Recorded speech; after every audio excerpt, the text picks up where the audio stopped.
సంబంధించిన వాళ్ళని మీకు ఫోటోలతో సహా రుజువులతో సహా చూపించాను. అమ్మా అవేం కాదమ్మా నేను చేస్తా అని మాట ఇచ్చిన మీరు మరి సుగాలి ప్రీతి కేసు ప్రతి ఒక్క ప్రస్తావనలో మీరు ప్రస్తావించి మీరు గద్దె ఎక్కిన తర్వాత డిప్యూటీ సీఎం గారు అయిన తర్వాత కనీసం సుగాలి ప్రీతి కేసు ఏం చేశారన్నా అని మేము అడుగుతున్నాం. మరి అదే అడిగితే నా మీద మూకు దాడి చేపించారు జన సైనికులతో, వీర మహిళలతో, మరి వాళ్ళ ఇన్ఛార్జీల మినిస్టర్లతో, మంత్రులతో, గాద వెంకటేశ్వరరావు గారు లాంటి వాళ్ళతో నా హ్యాండిక్యాప్నెస్ ని, నా అవిటితనాన్ని మీరు ఎత్తి చూపించారు, నా కులాన్ని మీరు ఎత్తి చూపించారు. కానీ నేను ఏ దానికి భయపడలేదన్నా. పవన్ కళ్యాణ్ గారు నేను ఒకటే అడుగుతా ఉన్నాను, మరి మీ దగ్గరికి వచ్చినప్పుడు కూడా నేను అవిటిదాన్నే, మీ దగ్గరికి కూడా వచ్చినప్పుడు నేను రెడ్డిదాన్నే, మరి ఎందుకు మీరు నేను న్యాయం చేయండి అని అడిగినప్పుడు మీకు కులం గుర్తొచ్చింది? ఎందుకు మీరు న్యాయం చేయలేరు, మీరు చేయలేకపోతున్నారు అడిగినప్పుడు మీరు మరి నా అవిటితనాన్ని మీరు బయటికి తీసుకురావడం జరిగింది? అంటే అప్పటి వరకు మీరు చెప్పిన మాటలన్నీ, ఇచ్చిన హామీలన్నీ డొల్లనా చెప్పండి. ఎందుకు మీరు సుగాలి ప్రీతి కేసును ఇంతలా వాడుకొని మీరు గద్దెక్కిన తర్వాత సుగాలి ప్రీతి కేసును పక్కన పెట్టేశారని అడుగుతా ఉన్నాను. ఇదేనా మీరు మరి జనాలకు మీరు మాట ఇచ్చి చేసేది? మీరు మాట ఇచ్చి మర్చిపోయిన పవన్ కళ్యాణ్ గారని చెప్తా ఉన్నాను. మరి ఇప్పటికి కూడా ఈ రోజు వరకు కూడా మీరు మా మీద బాధితులలాగా చూడకుండా ముద్దాయిలాగా చూస్తూ నా కూతురు సుగాలి ప్రీతి మరణించిన వార్త కంటే మీరు మాకు పెడుతున్న బాధలే ఎక్కువయ్యాయి. మీరు మానసికంగా మమ్మల్ని చంపేస్తున్నారు, మమ్మల్ని మోసం చేస్తున్నారు.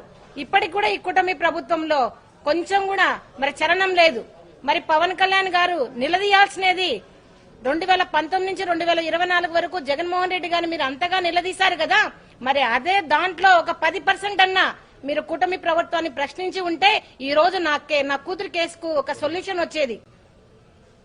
మీరు మరి మోడీ గారితో మాట్లాడండి, మీరు మోడీ గారితో మాట్లాడతా అని చెప్పారు, మరి సిబిఐకి ఇప్పిస్తా అన్నారు.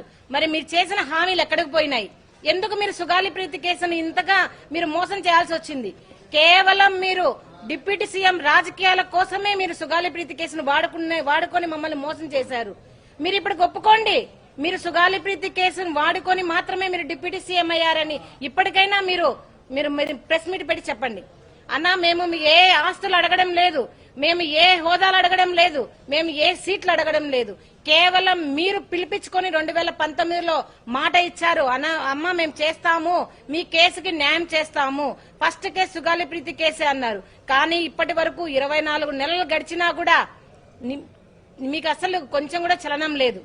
ఎందుకు పవన్ కళ్యాణ్ గారు మీరు ఆడపిల్లల విషయంలో ఇంతగా మీరు మోసం చేస్తున్నారని అడుగుతా ఉన్నాను. మరి మేము అడిగిన వెంటనే మేము ప్రశ్నించాం. ఏమని ప్రశ్నించారు? మీరు ప్రభుత్వాన్ని ప్రశ్నించారు, సుగాలి ప్రీతి కేసుకి న్యాయం ఎందుకు చేయరని. మరి మీలాగనే మేము మిమ్మల్ని ప్రశ్నిస్తూ ఉంటే మీరు మరి పారిపోతున్నారు ఎందుకు చెప్పండి? మేము ఏవైతే మీకు చూపించామో అవే రిపోర్ట్లు మళ్ళీ ఈ రోజు మరి జగన్మోహన్ రెడ్డి గారికి కూడా చూపించాం. మరి ఆయన ప్రభుత్వంలోనే, జగన్మోహన్ రెడ్డి గారి ప్రభుత్వంలోనే మాకు కుటుంబానికైతే ఏమి, కేసుకైతేమి జరిగిన న్యాయం ఏదైనా ఉంది అంటే అది మరి జగన్మోహన్ రెడ్డి గారి పీరియడ్ లోనే జరిగింది. 2019లో ఆయన మేము అడగగానే సిట్టు వేశారు.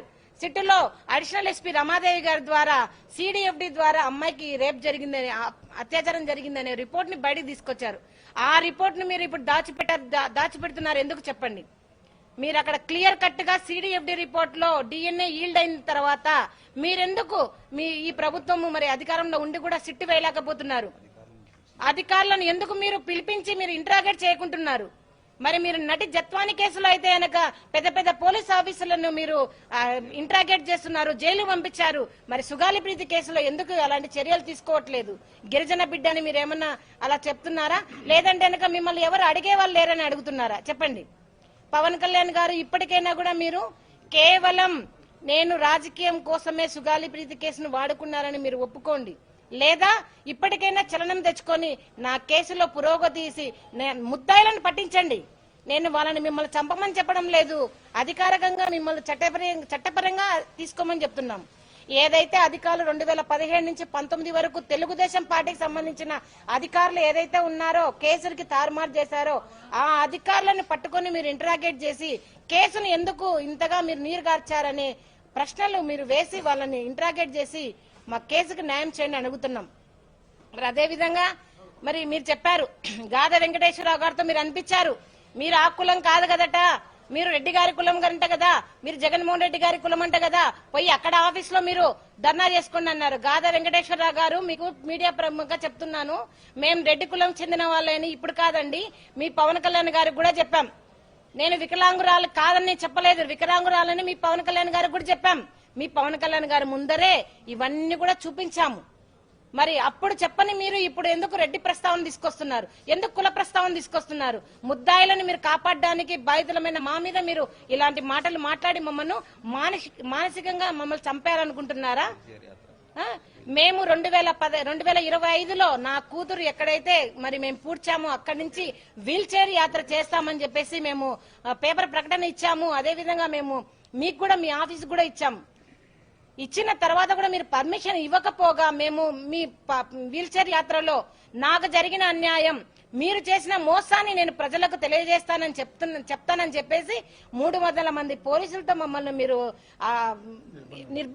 నిర్బంధించి ఎట్లా వీడియోస్, ప్రైవేట్ వీడియోస్ తిప్పించి మీరు మమ్మల్ని అంతగా చిత్రహింసలకు గురి చేశారు. మీ కూటమి ప్రభుత్వానికి సుగాలి ప్రీతి కేసులో మీరు ఎలాంటి తప్పులు చేయకుంటే ఎందుకు మీరు అంత భయపడుతున్నారో చెప్పండి.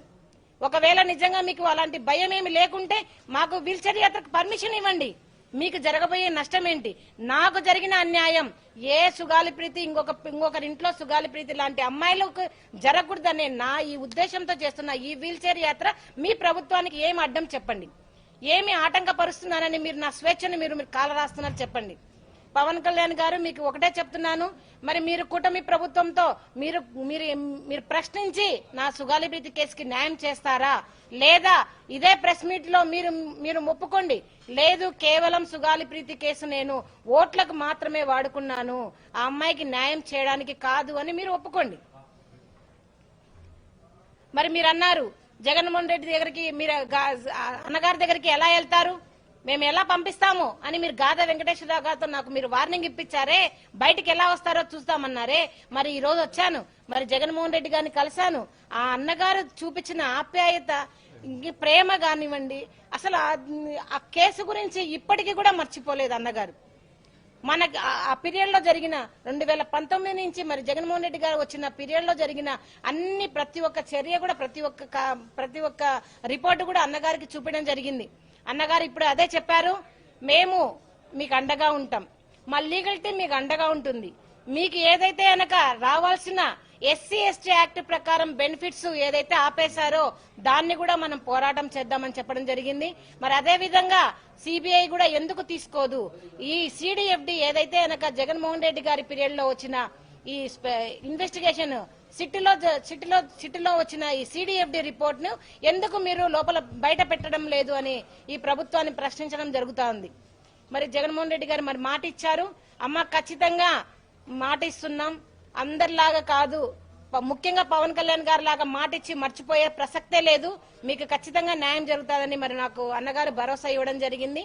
మరి అదే విధంగా నిజంగా నేను ఎన్నో రోజుల నుంచి కూడా నేను మరి అన్నగారిని జగన్మోహన్ రెడ్డి గారిని కలవడానికి మరి ట్రై చేస్తా ఉంటే మరి పేర్ని నాని గారు నిజంగా దగ్గరుండి ఒక ఇంటి మనిషిలాగా మమ్మల్ని ఎంతో ఆదరించి మరి పేర్ని నాని గారు మరి జగన్మోహన్ రెడ్డి గారి దగ్గర తీసుకొచ్చడం జరిగింది. మరి అందరికీ కూడా ఈ రోజు నిజంగా మీ మీడియా ముఖానికైతే మీడియా మొత్తం మిత్రులకు మరి పేర్ని నాని గారికి జగన్మోహన్ రెడ్డి గారికి నా చేతులెత్తి నమస్కరించి నేను ధన్యవాదాలు తెలుపుకుంటున్నాను.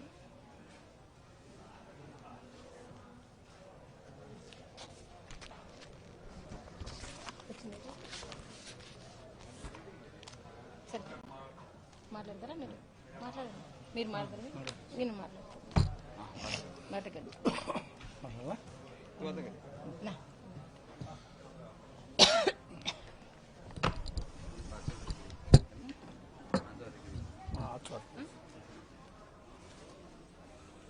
సార్ నమస్కారం సార్.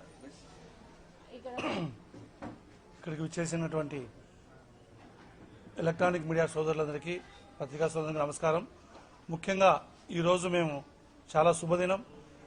ఈరోజు మేము జగన్మోహన్ రెడ్డి అన్న గారిని కలుసుకోవడానికి మాకెంతో విధంగా ఎన్నో రకాలుగా సొంత కుటుంబ సభ్యుడిగా మమ్మల్ని ఆదరించి మాకు సహాయ సహకారం అందించినటువంటి అన్నగారికి నమస్కారం. అయితే సుగాలి ప్రీతి కేసు విషయంలో రాష్ట్ర వ్యాప్తంగా ప్రతి ఒక్కరికి తెలిసిన విషయమే. కేవలం సుగాలి ప్రీతికి సంబంధించిన కేసు విషయం ఆ అమ్మాయి రేప్ అండ్ మర్డర్కు గురి అయినప్పుడు తెలుగుదేశం ప్రభుత్వమే అధికారంలో ఉంది. ఆ రోజు నుంచి నేటి వరకు కూడా మళ్ళీ రెండోసారి కూడా తెలుగుదేశం ప్రభుత్వం అధికారంలోకి వచ్చింది.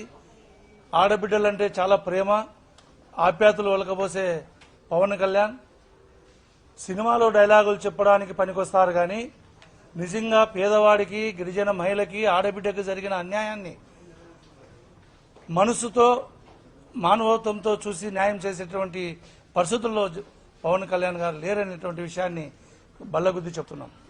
ఎందుకంటే చాలా ఆశపడ్డాం.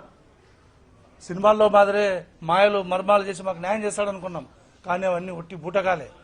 కానీ జగన్మోహన్ రెడ్డి గారు 2019లో సుగాలి ప్రీతి తల్లిదండ్రులను కలిసి వీరు చెప్పినటువంటి వేదన విన్న వెంటనే తక్షణం ఏమైతే బెనిఫిట్స్ రావాలో 5 ఎకరాల భూమి, ఇంటి స్థలం, ఉద్యోగంతో పాటు ఆయన చేసినటువంటి గొప్ప కార్యక్రమం ఏంటంటే తెలుగుదేశం ప్రభుత్వంలో అధికారులు మొత్తం ప్రభుత్వానికి లొంగిపోయి ఈ కేసునే నీరుగార్చి అసలు ఇక్కడ రేపే జరగలేదు, అసలు ఇది కేసే కాదని బుల్డి కొట్టించే ప్రయత్నంలో చేసినటువంటి అధికారులు జగన్మోహన్ రెడ్డి గారు తీసుకున్నటువంటి నిర్ణయంతో వాళ్ళు దొంగలని బయటపడిపోయింది. ఈయన సిట్టేసి రమాదేవి అనేటువంటి ఒక ఐపీఎస్ ఆఫీసర్ని అడిషనల్ ఎస్పీని ఎంక్వైరీకి పంపించిన తర్వాత వీళ్ళు దొంగలు, రేపు చేసింది నిజం అని మొత్తం దానికి సంబంధించినటువంటి ఆధారాలన్నీ సేకరించి సిబిఐకి లేఖ రాయడం జరిగింది. సిబిఐ కూడా దాన్ని స్వీకరించింది. ఇంకో జీవో ఈ ప్రభుత్వం జగన్మోహన్ రెడ్డి సార్ గారి ప్రభుత్వం ఇచ్చేలోపే ఎలక్షన్ రావడం, ప్రభుత్వం మారిపోవడం మా దురదృష్టం. ఆ ప్రభుత్వం మారకుండా జగన్మోహన్ రెడ్డి గారే మళ్ళీ ముఖ్యమంత్రి అయింటే మా ప్రీతికి, సుగాలి ప్రీతికి న్యాయం జరిగేదని మేము నమ్ముతున్నాం. సరే, ప్రభుత్వం మారింది. వీళ్ళు 1000 కోట్లు రాష్ట్రానికి అప్పులు తెచ్చుకోవడానికి డబ్బులున్నాయి. ఒక గిరిజన మహిళ కడుపు వేదన, గిరిజన బిడ్డకు జరిగినటువంటి రేపు విషయంలో ఇన్వెస్టిగేషన్ చేయడానికి సిబిఐ దగ్గర డబ్బులు లేవు, ప్రభుత్వం దగ్గర యంత్రాంగం లేదని చెప్పి కుంటి సాకులు చెప్పి తప్పించుకుంటున్న చంద్రబాబు నాయుడు, పవన్ కళ్యాణ్, మీకిద్దరికి ఈ మీడియా తరఫున మీకు హెచ్చరిస్తున్నాం, అల్టిమేటం జారీ చేస్తున్నాం. ఈ సుగాలి ప్రీతి ఉసురు రాబో రోజుల్లో మీ కూటమి ప్రభుత్వంలో కీలకంగా ఉన్నటువంటి పవన్ కళ్యాణ్, లోకేష్, చంద్రబాబు నాయుడుకి తప్పకుండా తగులుతాదని, ఈ ఆడబిడ్డ ఉసురు తగిలి మీరు సర్వనాశనం అవుతారని మనస్ఫూర్తిగా కోరుకుంటున్నాను. జగన్మోహన్ రెడ్డి గారు ఎల్లవేళలా మీకు నేను అండగా ఉంటా. లీగల్గా, చట్టపరంగా ఏమైతే మీకు రావాలో అవన్నీ రావడానికి నా వంతు నేను సహకారం అందిస్తానని చెప్పి ఒక మంచి లీగల్ టీంను కూడా తయారు చేసి ఇంట్రొడ్యూస్ చేసి మమ్మల్ని ముందుకు నడిపిస్తున్నందుకు ఆయనకు మరొకసారి హృదయపూర్వక కృతజ్ఞతలు తెలియజేసుకుంటుంటూ సెలవు తీసుకుంటున్నాం. Thank you sir. Sir Srinivas Nayak sir, sir నేను DBMC SC vigilance monitoring committee member sir. Sir thank you sir.